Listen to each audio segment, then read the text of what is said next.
Hello students, कैसे हैं आप सब लोग। Principles of management class 12 chapter number 3 और इसके अंदर हम लोगों ने पार्ट 1 के अंदर बेसिक चीजें देखी थी। प्रिंसिपल ऑफ मैनेजमेंट है क्या, उसके फीचर्स, उसकी इंपॉर्टेंस और ये किस तरीके से हमारी मदद करता है। पार्ट 2 बहुत इंपॉर्टेंट था जिसके अंदर हेनरी फेयोल के 14 प्रिंसिपल के बारे में बात की थी। 14 के 14 प्रिंसिपल बहुत अच्छे से क्लास हम लोगों ने समझ लिया था। आज हम पढ़ेंगे क्लास पार्ट 3 और आज हम साइंटिफिक प्रिंसिपल के बारे में बात करेंगे, यानी कि साइंटिफिक मैनेजमेंट क्या है। ध्यान से अच्छे से समझना क्लास, छोटी सी वीडियो होगी लेकिन इसमें क्लास जो FW टेलर है, इनके 4 प्रिंसिपल्स इन्होंने दिए हैं, उन 4 के 4 प्रिंसिपल को अच्छे से समझ लेंगे। फिर जो अगला पार्ट होगा यानी कि पार्ट नंबर 4 होगा, उसके अंदर हम लोग साइंटिफिक टेक्निक्स को पढ़ेंगे। जो 6 टेक्निक दिया गया है टेलर द्वारा वो पढ़ेंगे और हमारा ये भी चैप्टर पूरी तरीके से खत्म हो जाएगा, right. It means scientific management क्या है, सिंपल सी बात है, साइंस को अप्लाई करना each and every element of management. देखो ये जो क्लास चैप्टर है इसके अंदर FW टेलर साहब क्या कहते हैं कि भैया जो भी कुछ बिजनेस में करो, तुम कुछ भी कर रहे हो अपनी इच्छा से मत करो। आपका मन करता है, आपका एक्सपीरियंस है, आप ओनर हो, आपको ऐसा लगता है, आपने ऐसा सोचा, आपका ओपिनियन ये है, ये कोई मैटर नहीं करता। इसमें सारी चीजें जो मैटर करती हैं वो है साइंस। तो साइंटिफिक मैनेजमेंट कहता है कि मैनेजमेंट के कौन सा काम कितनी देर में होगा, कौन कहाँ रहेगा, ये सारी चीजें, कौन सा मेथड को अप्लाई किया जाएगा, सब कुछ आप साइंटिफिक तरीके से करो, रिसर्च करके करो कि हाँ ये इसलिए सही है।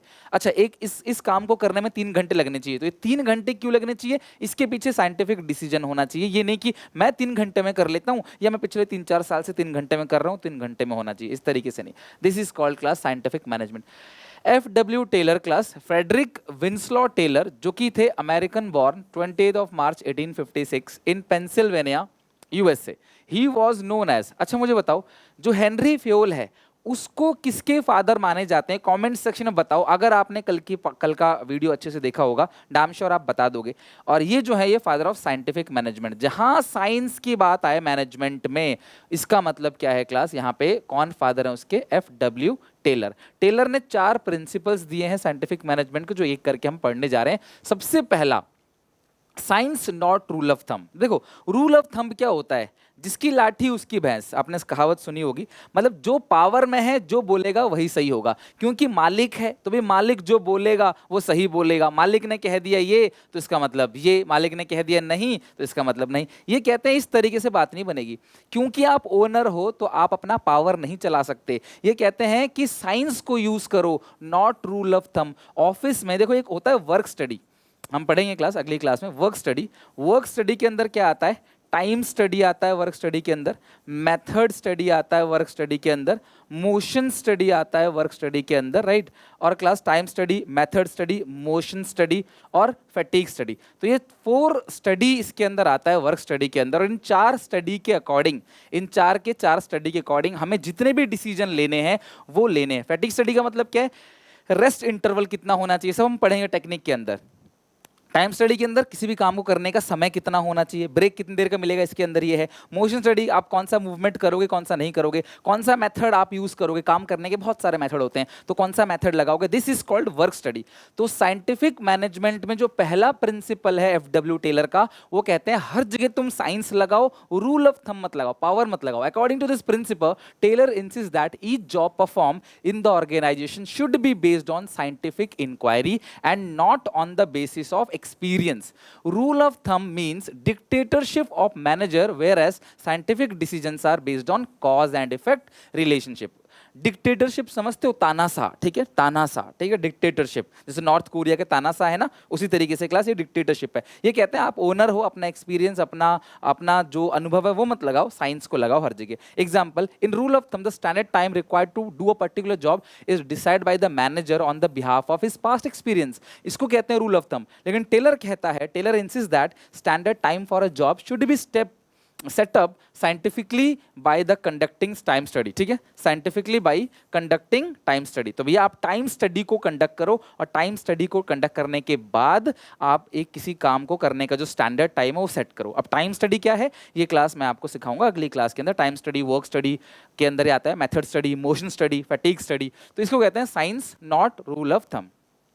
डियर लर्नर्स, आई होप आप सबकी पढ़ाई बहुत अच्छे से शुरू हो चुकी होगी। अनअकैडमी आपकी पढ़ाई को बूस्ट करने के लिए लेके आया एक स्पेशल ऑफर जो कि सीबीएसई क्लास 6 टू क्लास 12 के बच्चों के लिए है। अगर आप अनअकैडमी का कोई भी सब्सक्रिप्शन लेते हो, एनी सब्सक्रिप्शन, चाहे 12 महीने का, 24, 36, चाहे 48, तो आपको 12 महीने पे 1 महीने का प्लस सब्सक्रिप्शन मिलेगा बिल्कुल फ्री। सिमिलरली क्लास आपको 24 पे 3, 36 पे 4 और 48 महीने पे 5 महीने का सब्सक्रिप्शन बिल्कुल फ्री मिल रहा है। कंटेंट का एक्सेस मिलेगा, premium content, live classes, structured courses बना रहेगा, डाउट्स, पीडीएफ, सारे फैसिलिटीज आपको मिलेंगी। और साथ में क्लास क्रिएटिव कॉर्नर का सब्सक्रिप्शन भी आपको एक्स्ट्रा यहां पे दिया जाएगा, जहां पे क्लास आप नॉन एकेडमिक चीजों को भी परफॉर्म कर सकते हो, नए नए स्किल्स आप सीख सकते हो। डिस्क्रिप्शन बॉक्स में लिंक है, जाके फटाफट चेक करो क्लास। और SPA10 मेरा कूपन कोड है, इसको यूज करना मत भूलना। ऑफर सीमित समय के लिए है, तो आप SPA10 कूपन कोड यूज करो और बेनिफिट उठाओ क्लास। 5 जुलाई से 8 जुलाई तक के ऑफर आपके पास रहेगा। ओके, चलो, तो हमने पहला जो है वो देखा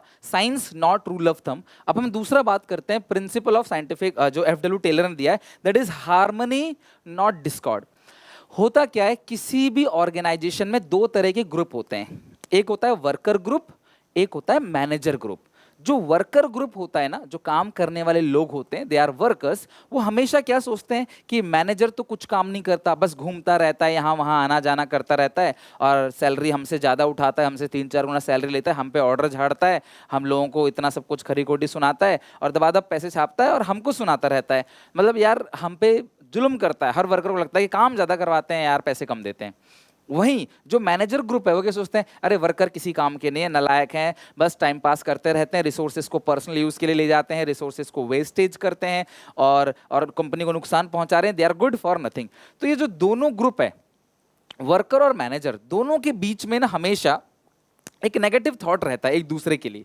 तो हार्मनी नॉट डिस्कॉर्ड कहता है कि इन दोनों के बीच का नेगेटिव थॉट जो है वो नहीं होने चाहिए, दोनों को मिलजुल के काम करना चाहिए। हार्मनी मतलब मिलजुल, मिलजुल के काम करना चाहिए। According to this principle there should be harmony between the employees and the management. This coordination will help in minimising conflict. अगर दोनों मिलजुल के काम करेंगे, इस तरीके से मिलजुल के काम करेंगे तो बेहतर है। इस तरीके से अगर इंसल्ट करेंगे एक दूसरे की तो ये काम नहीं हो पाएगा, दोनों को मिलजुल के काम करना चाहिए, right. Perfect understanding between the employee and management will be helpful in creating healthy work environment for achieving the desired goal। तो जो गोल आप अचीव करना चाहते हो तुम अकेले अचीव नहीं कर सकते, तुम्हें वर्कर के साथ मिलकर अचीव करना पड़ेगा। सिंपल सा फंडा है, मैं वर्कर हूं, मैं ज्यादा कमाना चाहता हूं तो मैं ज्यादा काम करूंगा, मैं ज्यादा कमाऊंगा। मैं ओनर हूं, मैं चाहता हूं ज्यादा काम करे वर्कर तो मैं ज्यादा पैसे दूंगा उसको, वो ज्यादा काम करेगा। कितना सिंपल है देखा जाए तो।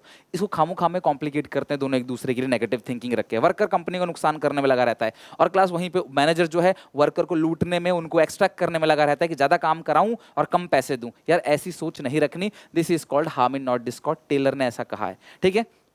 ये कहते हैं कि अगर कोई गेन हुआ है, मान लो क्लास मालिक को कोई फायदा हुआ है, तो इस गेन को आप वर्कर के साथ शेयर करो। Sharing the gain between the managers and worker in organisation climate. तो ऑर्गेनाइजेशन के अंदर एक अच्छा माहौल बनाने के लिए जो भी तुम्हें गेन हुआ है वो तुम वर्कर के साथ शेयर करो। ये है क्लास हार्मनी नॉट डिस्कॉर्ड। मतलब आप एक दूसरे के बारे में नेगेटिव मत सोचो। वर्कर को सोचना चाहिए कि यार ओनर के बिना मैं अपना घर बार परिवार कैसे चलाऊंगा। ओनर मुझे सैलरी देता है, मालिक मुझे सैलरी देता है, मैनेजर मेरे काम में हेल्प करता है, तभी मैं काम को कर पा रहा हूँ। वहीं मैनेजर को सोचना चाहिए कि यार वर्कर के बिना काम कैसे चलेगा। यार वर्कर है तभी तो काम चल रहा है, मैं थोड़ी काम कर पाऊंगा, वर्कर काम करके दे रहा है तो उसकी भी रिस्पेक्ट होनी चाहिए। तो ये हार्मनी मतलब मिलजुल के काम करना है क्लास, एक दूसरे के बारे में सबके सोच के चलना है। ये नहीं कि सिर्फ आप लड़ाई झगड़ा कर रहे हो, नेगेटिव सोच रहे हो एक दूसरे के बारे में। Third is cooperation not individualism.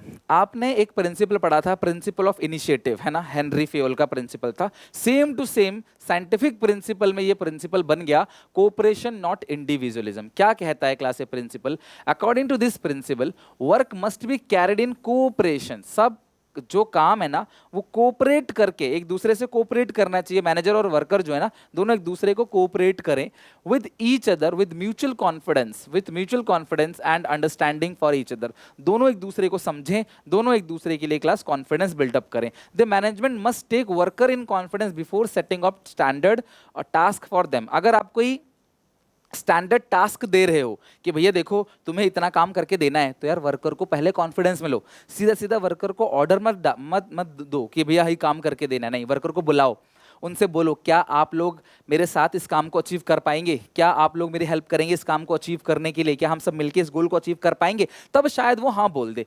लेकिन अगर आप उसे सीधा ऑर्डर दे दो ना भाई तुझे इतना काम करना है, तो शायद वो ओवरबर्डन फील करे और काम अच्छे से ना करे। तो कॉपरेशन क्या कहता है क्लास, कि मिलजुल के काम करो।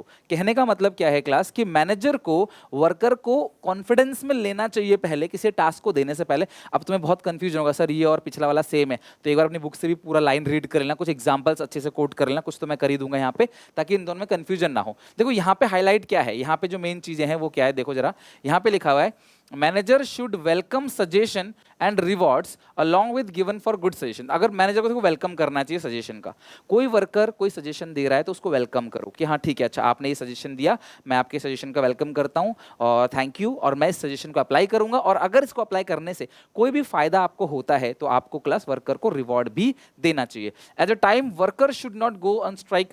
अब वर्कर को पता है कंपनी लॉसेस में जा रही है, तो भैया हड़ताल पे मत जाओ, स्ट्राइक पे मत जाओ, and make unreasonable demand. Unreasonable demand मत करो। Manager should work side by side with worker. देखो मैनेजर को साइड बाय साइड वर्कर के साथ काम करते रहना चाहिए, यानी कि मैनेजर और वर्कर दोनों साथ साथ काम करें, वर्कर का कॉन्फिडेंस मैनेजर गेन करे, सजेशन को वेलकम करे, रिवॉर्ड दे सजेशन के लिए, ठीक है।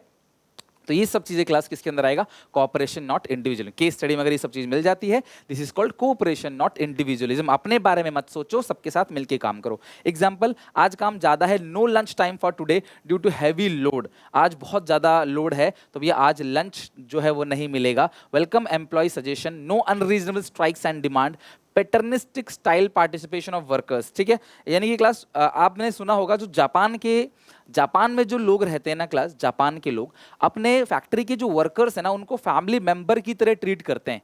तो ये चीज ध्यान रखना क्लास, कोऑपरेशन नॉट इंडिविजुअलिज्म काम आएगा। जापान के वर्कर फैमिली मेंबर्स की तरह ट्रीट करते हैं वर्कर को, इसीलिए वहां के वर्कर इतने अच्छे से काम करते हैं कि जापान जो है एक डेवलप इकोनॉमी है, बहुत तरक्की किया हुआ इकोनॉमी, बहुत सारे देशों से काफी आगे है, राइट।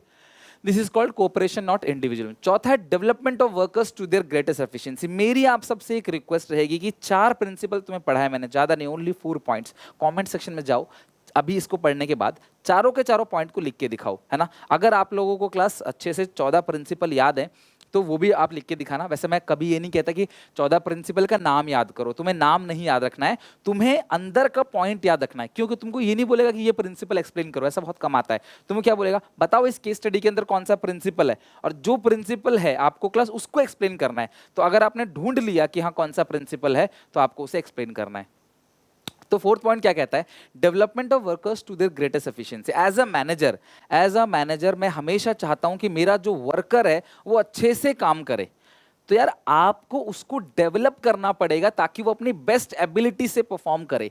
यानी कि according to this principle the efficiency of each and every person should be taken are of right from his selection. कि आप अच्छे वर्कर को सिलेक्ट करो, अच्छी तनख्वाह दो, उनको ट्रेनिंग अच्छे से दो, उनको मोटिवेट करो, उनकी गलतियों के लिए क्लास उनको बताओ किस तरीके से सुधारना है, आगे चेक करो उनको, उनका ट्रेनिंग कराओ। जब आप ये सारी चीजें कराओगे ना तो वर्कर डेवलप करेगा, वर्कर को एक जॉब सिक्योरिटी की फीलिंग कराओ, वर्कर को आप प्रमोशन दो, तो वर्कर काम अच्छे से क्यों नहीं करेगा। अगर वर्कर को लगेगा कि हाँ यार मैं इस ऑर्गेनाइजेशन का हिस्सा हूं, मैं इस कंपनी का हिस्सा हूं, तो वर्कर काम अच्छे से करेगा। A proper arrangement of everybody's training should be made. Company should try to update knowledge of employees time to time. Employees should given promotional opportunities and also job security. This will ensure greatest efficiency and prosperity for both workers and the company. तो अगर आप चाहते हो कि आपका worker बहुत अच्छे से काम करे, तो आपको वर्कर को बहुत अच्छी ट्रेनिंग भी देनी चाहिए। इसको बोलते हैं development of workers to their greatest efficiency. अगर वो आप उसे ट्रेनिंग दोगे तो वो आपकी कंपनी के लिए काम अच्छे से कर पाएगा, आउटपुट ज्यादा बनाएगा, समय कम लेगा, रिसोर्सेज को कम से कम वेस्ट करेगा, जिससे आपका फायदा ही फायदा होगा और एम्प्लॉय का तो फायदा होगा क्योंकि आपने उसको डेवलप किया है, आपने उसको सिखाया है। ट्रेनिंग से बहुत बड़ा वर्ड है डेवलपमेंट। ट्रेनिंग सिर्फ एक काम के लिए दिया जाता है, डेवलपमेंट मतलब वर्कर को डेवलप करने के लिए ही दिया जाता है कि भाई वर्कर डेवलप करे, वर्कर एक स्ट्रांग बने, वर्कर को हर स्किल्स आती हो, कभी भी क्लास उसको लाइफ में कोई दिक्कत परेशानी ना आए, तो उसको डेवलप करो, उसको प्रमोशन दो, ये सारी चीज़ें। 4th पॉइंट ये हो गया। तो ये 4 के 4 पॉइंट हैं क्लास जिनको बहुत अच्छे से लर्न करना है। मैनेजमेंट जो साइंटिफिक मैनेजमेंट है एफडब्ल्यू टेलर के उसके 4 प्रिंसिपल। सबसे पहला है science not rule of thumb. दूसरा जो है क्लास वो है हार्मनी नॉट डिस्कॉर्ड। और हार्मनी नॉट डिस्कॉर्ड के लिए कि दोनों के बीच में कोई लड़ाई झगड़ा ना हो, उसके लिए क्लास इन्होंने टेक्निक भी दिया जो हम अगली क्लास में डिटेल में पढ़ेंगे। That is mental revolution. Mental revolution मतलब क्या है? दोनों के बीच का जो नेगेटिव एटीट्यूड है ना उसको चेंज करना, खत्म करना। वर्कर मैनेजर के बारे में गलत नहीं सोचेगा, मैनेजर वर्कर के बारे में नेगेटिव थॉट्स नहीं रखेगा। दोनों सोचेंगे तो हम दोनों जरूरी हैं एक दूसरे के लिए और हम दोनों जरूरी है फर्म के लिए।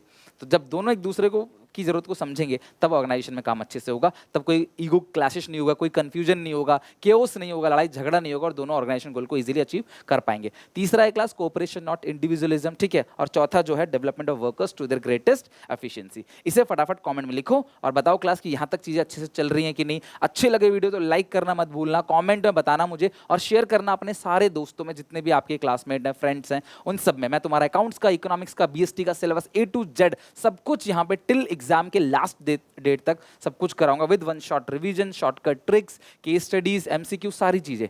बस आपका प्यार सपोर्ट ऐसे ही बना रहे। मिलते हैं नेक्स्ट वीडियो में, तब तक के लिए टेक केयर, बाय बाय।